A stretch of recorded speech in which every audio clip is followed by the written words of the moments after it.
শবে বরাতের কোনো আমল আছে কিনা, শবে বরাতের রোজা ও নামাজের নিয়ম কি, সবচেয়ে বহুল জিজ্ঞাসিত প্রশ্ন এখনকার।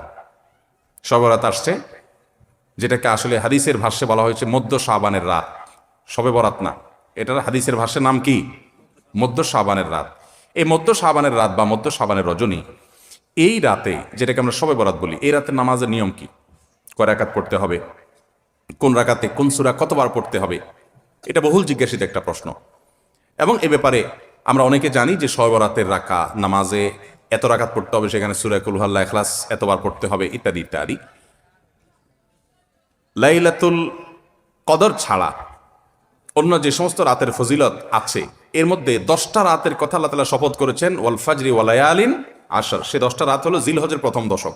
খবরও নেই আমাদের দেশে মানুষের, যে রাতগুলোর শপথ আল্লাহ কোরআনে করছেন, কত ফজিলতপূর্ণ, কিন্তু জিলহজের প্রথম দশকের রাতের কোনো বিশেষ ফজিলতের কথা আমরা কয়জনে জানি?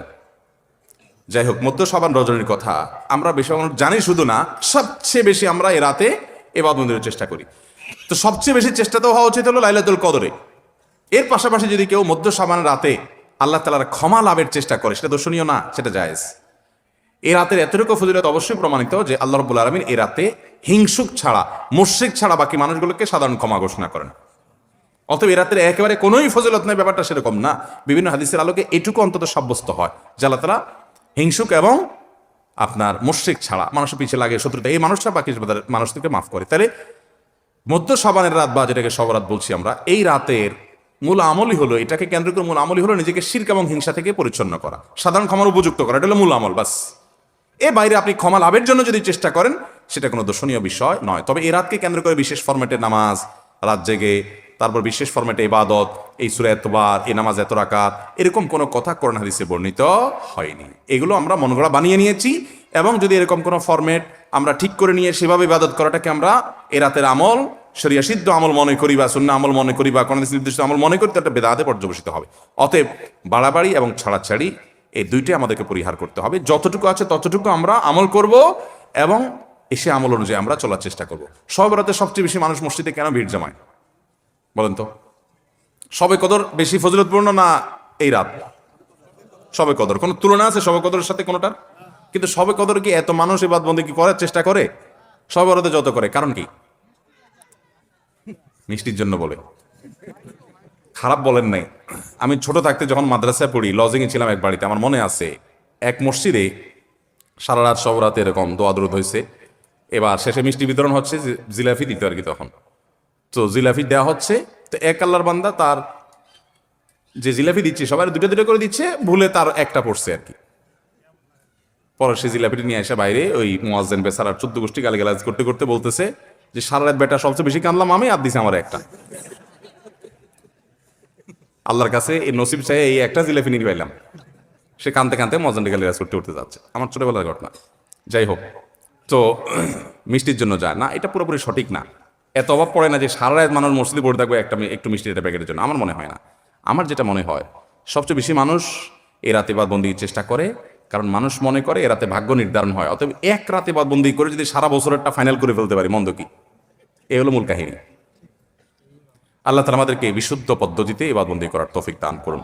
তাহলে ভাইরা আমার, মধ্য শাবানের রজনীতে আমরা আল্লাহ তাআলার কাছে ক্ষমার উপযুক্ত হওয়ার জন্য, হিংসা শিরক থেকে মুক্ত হওয়ার চেষ্টা করব। ক্ষমা পাওয়ার জন্য প্রচেষ্টা আমাদের থাকবে। কিন্তু ওই যে বেদাতি পন্থা, বিশেষ ফর্মে ঠিক করে ইবাদত, নামাজ, হালুয়া রুটি খায় মানুষ। হালুয়া রুটি কেন খায়?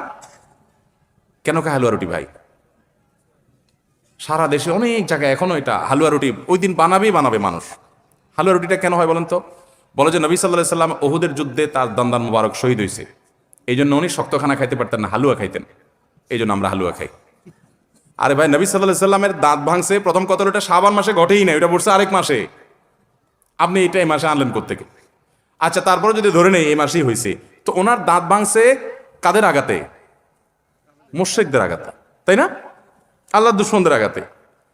তো কাফেরদের আঘাতে, দাঁত ভাঙাতে উনি হালুয়া খাইছে বলতেছেন, যদি এটার কোনো ভিত্তি নেই, বোগাস কথা।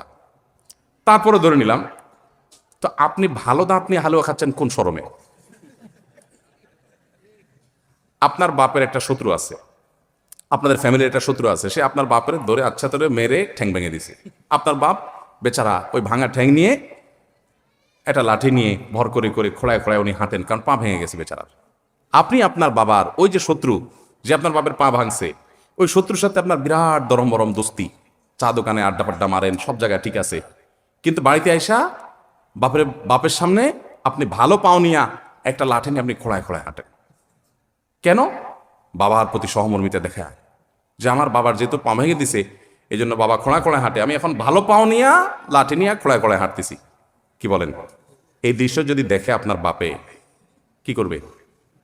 হাতের লাঠিটা দিয়ে বলবে, আমার পাও যা যাক, তোর আগে কয়টা বাড়ি দিবে এত, তুই আমার ভেঙাইতে আসছস? আমার পা ভাঙছে যারা, তুই পারলে তাদেরকে বিচারের আওতায় আনবি, তাদের একটা বিহিত করবি। সেটা না করে তার লগে তলে তলে তোমার সম্পর্ক, তুমি আসছো আমার এখানে নাটক করে আমার সহমর্মিতা জাহির করতে। নবী সাল্লাল্লাহু আলাইহি সাল্লামকে যারা দাঁত ভাঙছে তাদের সাথে তো দোস্তির কোনো কমতি নেই, তাদের প্রতি তো আপনার সহমর্মিতার কোনো কমতি নেই, ওয়ালা বারা বলতে কিচ্ছুই নাই।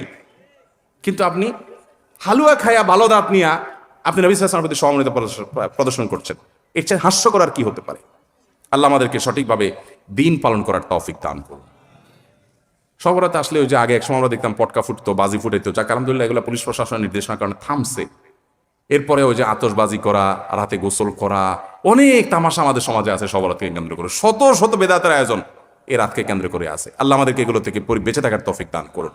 আমরা আল্লাহর কাছে ক্ষমা লাভের চেষ্টা করবো, আল্লাহ আমাদেরকে ক্ষমা লাভ করার, ক্ষমা পাওয়ার তৌফিক দান করুন। তিনটি আমলের কথা আমরা বলবো, তিনটি কর্মসূচির কথা বলবো, যেগুলোর মাধ্যমে আমরা সৌভাগ্যবান হতে পারি, আমাদের নসিবে ভালো কিছু হতে পারে। আরো অনেক আইটেম আছে, অনেকগুলো পয়েন্ট আছে, আমি শুধুমাত্র মৌলিকভাবে তিনটির কথা বলছি। সর্বপ্রথম কাজ হলো আল্লাহর প্রতি ঈমান আনতে হবে, আল্লাহর আনুগত্য করতে হবে, আল্লাহর দাসত্ব এটা আমাদেরকে করতে হবে, আল্লাহর আদেশ নিষেধগুলোকে মেনে চলতে হবে। আমার রব, আমার সৃষ্টিকর্তা, যার কাছে আমাকে ফিরে যেতে হবে। ইন্না লিল্লাহ, নিশ্চয় আমরা সবাই কার? আল্লাহ। ওয়া ইন্না ইলাইহি, এবং আমাদের সবাইকে যেতে হবে আবার কার কাছে?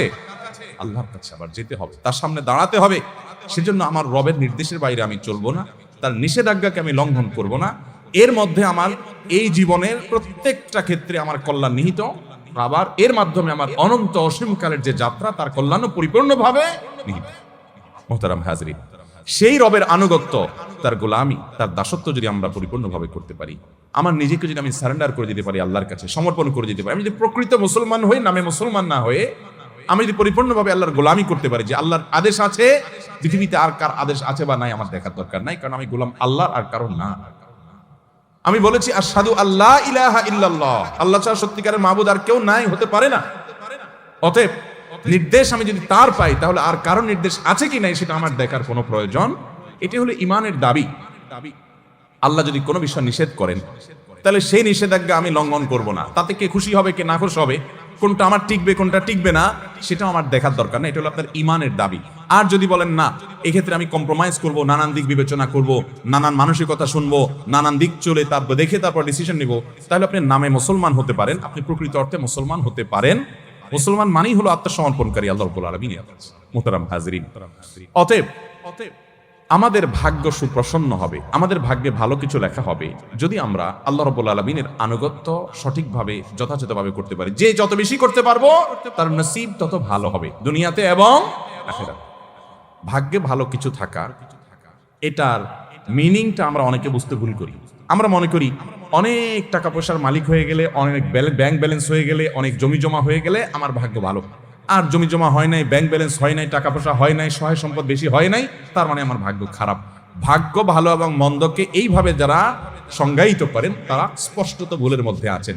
বহু মানুষ সম্পদের মালিক হয়েছেন, বহু মানুষ বড় বড় চেয়ারের অধিকারী হয়েছেন, বহু মানুষ অনেক সম্মানজনক জায়গায় গিয়েছেন, কিন্তু তিনি সুখে নাই, শান্তিতে নাই, দুঃখে আছেন, পেরেশানিতে আছেন।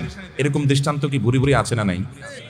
আবার সহায় সম্পদ অনেক বেশি নাই, অনেক বড় চেয়ারেও নাই, কিন্তু খুব হ্যাপি, খুব সুখী, খুব সমৃদ্ধ, খুব শান্তিতে আছে, নির্মল হাসি হাসতে পারে, কোন টেনশন নাই তার মধ্যে, কোনো ডিপ্রেশন নাই। এরকম মানুষও বহু আছে না নাই? সুখ এবং শান্তি এক জিনিস, আর সুখ শান্তির উপকরণ আরেক জিনিস। অনেকে সুখ শান্তির উপকরণ নিয়ে বসে থাকে, কিন্তু সুখে শান্তিতে নাই। একজনকে দেখা যায় ব্যাংকের ক্যাশিয়ার মানুষ, সারাদিন টাকা গনে, বান্ডিল বান্ডিল, হাজার হাজার, লক্ষ লক্ষ, কোটি কোটি। সাদা চোখে দেখলে মনে হবে এত টাকা যে সারাদিন ঘাটে, এর চাইতে সুখে কে আছে? ওই বেচারা জানে যে টাকার গন্ধ কত মারাত্মক। ওই বেচারা জানে যে সারাদিনে ঘাটাঘাটির কারণে কত জীবাণু, রোগ বালাই, টেনশন, পেরেশানি, হাসি, তারপরে আপনার অ্যালার্জি, নানা রকমের অসুখ বিসুখ ও জানে। সে বেচারা জানে যে এই টাকা ঘাটাঘাটিতে কোনো সুখ তার উল্লেখযোগ্য নাই। তারই আরেকজন সহকর্মী হয়তো কেশিয়ার না, টাকা হাতানোর চাকরি নেই, ওই বেচারা তার চাইতে অন্তত ভালো আছে, সেটা জানে যে টাকার গন্ধ শোকা লাগে না, অ্যালার্জি হয় না, হাসি কাশি হয় না, অন্তত তার চাইতে ভালো আছে। কিন্তু সাদা চোখে দেখলে মনে হয় আরে বাবা এত টাকার ভিতরে আছে, এর চেয়ে বেশি কি আছে। ভাইরা আমার, আল্লাহ রাব্বুল আলামিন আমাদেরকে সুখ, প্রকৃত সুখ কোন পথে সেটি বোঝার তৌফিক দান করুন। যাই হোক, তো বলছিলাম ভাগ্য সুপ্রসন্ন হওয়ার জন্য প্রথম আমল হলো আল্লাহ রাব্বুল আলামিনের দাসত্ব করা, আল্লাহর গোলামি করা। যে যতটা করবে আল্লাহ তাকে সুখী করবে, এটা আমার কথা নয়, কোরআনের ওয়াদা। আল্লাহ বলছেন ওয়ালাউ আন্না আহলাল কুরা আমানু ওয়াত্তাকাউ, জনপদের লোকেরা যদি ঈমান আনে এবং তাকওয়া অবলম্বন করে। তাকওয়া কি ভাই?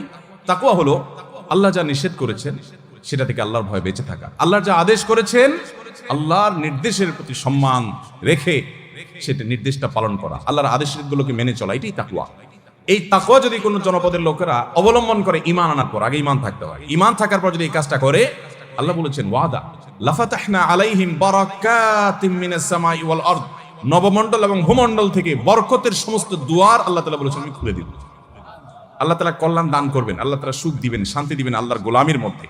মুহতারাম হাজরিন, অন্য আয়াতে সূরা নাহলের 97 নম্বর আয়াতে আল্লাহ বলেছেন মান আমিলা সালিহাম মিন যাকারিন আও উনসা ওয়া হুয়া মুমিন, যদি কেউ ঈমানদার অবস্থায় আল্লাহর বিশ্বাসী বান্দা হয়ে পরিপূর্ণ ঈমানটা ঠিক রেখে আকীদা বিশুদ্ধ করে সে যদি নেক আমল করে, সে হোক নারী হোক পুরুষ, সমান অধিকার রেখে, হোক নারী হোক পুরুষ, যেই হোক না কেন, যদি ঈমান আনার পরে সৎকর্ম সম্পাদন করে, পাঁচ ওয়াক্ত সালাত আদায় করে, হালাল হারাম মেইনটেইন করে চলে, পর্দা মেইনটেইন করে চলে, আখলাক সুন্দর করে, নবী সাল্লাল্লাহু আলাইহি ওয়াসাল্লামের সুন্নাহকে মেনে চলে, এক কথা কোরআন এবং হাদিসকে যদি অনুসরণ করে, আল্লাহ রাব্বুল আলামিনের ওয়াদা হলো ফালানুহজিয়ান্নাহু হায়াতান তাইয়্যিবা, তাকে দুনিয়াতে আমি পবিত্র জীবন দান করব।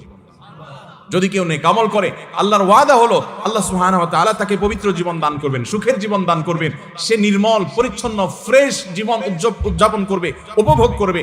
ওয়ালা নাজজিয়ান্নাহুম আজরাহুম বিআহসানি মা কানু ইয়ামালুন, দুনিয়াতে যে সে আমল করেছিল এর জন্য আল্লাহ বলছেন যে আমি তাকে অবশ্যই অবশ্যই তার কর্মের সর্বোত্তম বিনিময় দান করব আখিরাতে জান্নাতের মাধ্যমে। তাহলে এই আয়াতগুলো বলছে যে আমরা যদি নেক আমল করে ভালো কাজ করি আমাদের ভাগ্য সুপ্রসন্ন হবে ইনশাআল্লাহ।